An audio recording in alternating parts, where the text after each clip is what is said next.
What's going on, everybody? Welcome back to Fix It Garage and the Superu Beetle. It is time to tackle another project on this car. We need to get the radiator brackets made and installed in the car.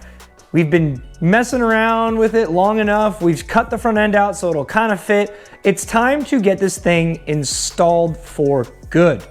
And the first thing we need to do in order to do that is start mocking up where the radiator is going to go again. Now, we cut out the front, we got it close, but we didn't cut out enough.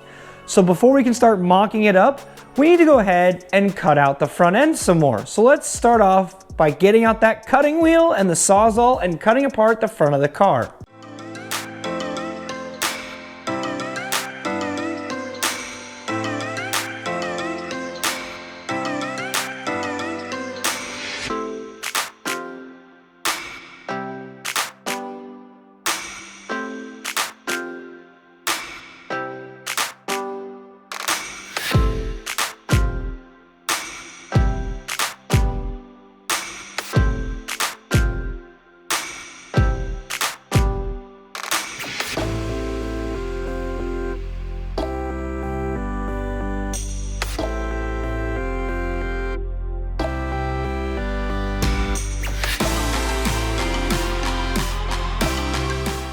You're gonna have to excuse my poor lighting here. I don't have my big light out right now to show you guys kind of what's going on.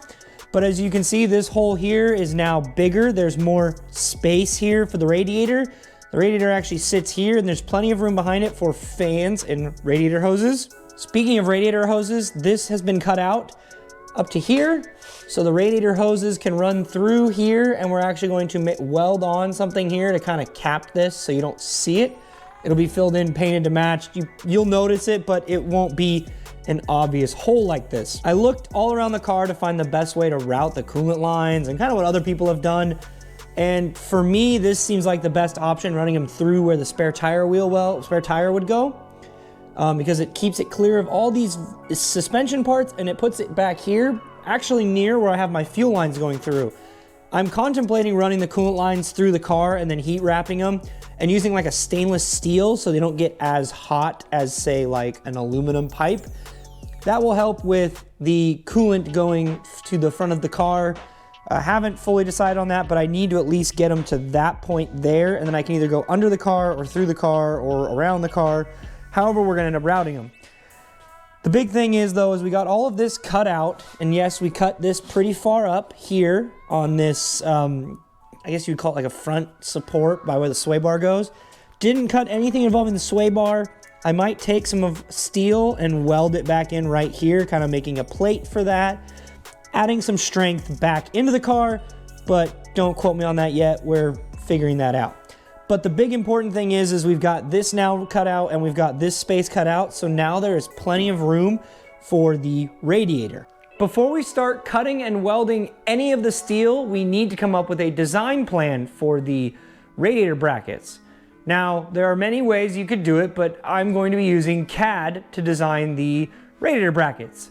And unfortunately, no, I'm not talking about the computer-aided design. We're talking about cardboard-aided design. Surprisingly, for designing stuff, cardboard works pretty well. It's obviously not as strong as the steel, so you might have to put some extra pieces to support your cardboard and tape in there so you can kind of have the bracket look and stay in place while you do your test fitting. So the next thing I'm going to show you guys is how I designed the brackets out of cardboard.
one of the early CAD cardboard designs that we came up with.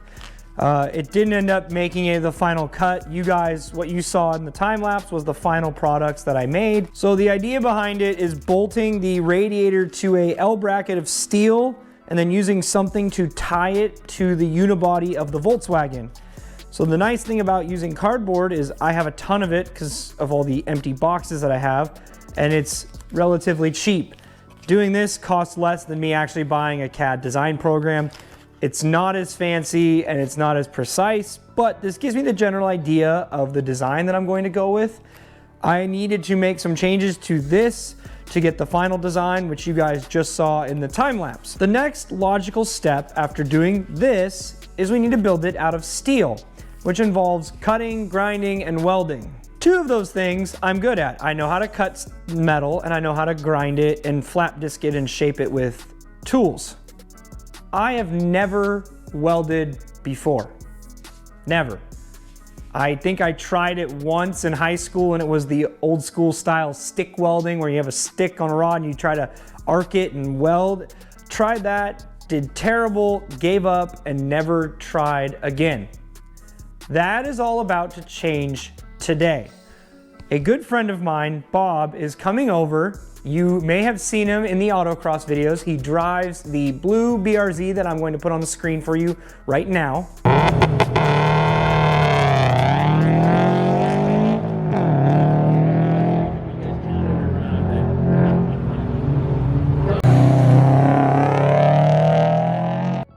Bob has a welder, a nice Lincoln MIG welder, and he has experience with welding. So he's gonna come out here and show me the ropes of welding and hopefully let me get a torch in my hand and give it a try. Probably on some practice stuff at first, and maybe even I'll get to weld a few things on the finished products. The next step is going to be all of the cutting, grinding, and welding to get a shape of a product that we can use for the radiator brackets. So we need to start cutting, grinding, test fitting, and tacking everything in place. The first thing we always are gonna do is tack before we weld. By doing this, if we make a mistake, we can knock the piece off, we can grind it, and we can weld it again. With that being said, let's jump right into cutting, grinding, and welding.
right here I have a practice welding piece that both Bob and myself used. Bob was using it primarily to make sure that the welder settings were correct. I was using it originally to practice doing tack welds and then eventually moving on to actual welds. Welding, not as hard as I thought it was gonna be, but it's definitely not as easy as everyone that's really good at it makes it look. Welding is actually pretty tough, but it's something that I think that I can get good enough at to do some of these projects that I would like to do from home, like making radiator brackets or other small things on projects, welding some pieces together, you know, simple stuff. Hopefully as time goes on, my skill will improve and I can weld more complex things. And I'm not making it hard on myself. We're dealing with 1/8" steel, which is way overkill for this build, but the price of it wasn't as bad as some of the other metals, and it's gonna be very strong and it's pretty easy to work with. We're working with angle iron, 1/8" angle iron, and then an 1/8" flat strip steel. It will be perfect for this project, and it's making it so we can do a pretty nifty design. But anyways, these are my practice welds. You welders out there that are watching this, you can tell me how bad they're good or whatever, but I mean, for how long I've had a torch in my hand, that's not terrible. It could be a lot better. It's not the worst thing, but it's not great. It's good enough to where I can weld this stuff together and have it be strong. I could hit these pieces with a hammer and they're not just gonna break off, which is good. I also wasn't letting this piece of metal cool off in between my welds. I'd weld and then I'd weld again and I'd weld again and I'd weld again, just to start getting that, you know, that feeling of moving the torch and moving the puddle of metal around and welding. So that is my practice piece. It, you know, looks kind of so-so. So we started tacking up the basic design for these radiator brackets, the basic shape. It's gonna be 2 separate pieces that bolt to the frame, bolt to the unibody on the Volkswagen. It might not look like it's gonna be super strong, but trust me, this is probably gonna be stronger than most of the pieces on the front of this car just because it's thicker steel. So we got the initial build done, which you guys saw. Now it's time to start finishing it up and finish welding it. Okay guys, I think we're gonna end the video there. It's getting to be pretty long of a video. I was in the middle of editing and kind of realized, whoa, this thing's getting to be a little too long of a video. So I think we're gonna break it down into 2 or 3 parts. Part 1 being what you just saw, part 2 probably finish welding and starting to clean up it, and part 3 will be finishing the brackets and getting the whole thing bolted into the car. But we'll figure that out as I continue to edit videos that are coming. I will give you guys a quick little sneak peek of what to expect with these finished parts though. So here's one of the radiator brackets that's been finish welded and I'm starting to actually clean it up, which you guys will see more of in the next video.